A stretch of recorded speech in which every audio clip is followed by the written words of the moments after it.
உங்களுக்கு கேட்கும்னு நினைக்கிறேன். பெல்லடியில் சத்தம் கேட்குது. மேபி நாய்ஸ் இல்லாமல் தான் இருக்குது. உங்களுக்கு கேட்கும்னு நினைக்கிறேன். வாங்க, கிட்ட வந்துருச்சு.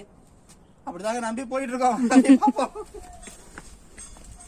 ரொம்ப நேரமா நம்பி அப்படிதாங்க கோயில் வந்துச்சு போயிட்டு இருக்கோங்க. முடியல, வாங்க போய் பார்த்துடலாம்.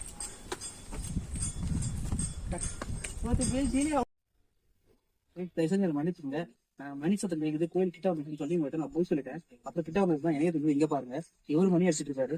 இதை பார்த்தா நான் ஏமாந்துட்டேன். அப்ப இன்னும் கோயில் எவ்வளவு தூரம் தெரியல. வாங்க போய் பார்த்துடலாம். என்னன்னாலும் பரவாயில்ல, நான் இந்த கோயிலை பார்க்காம வரமாட்டேன். திரும்பி வரும்போது பஸ் தான் வருவேங்க. போலாம்.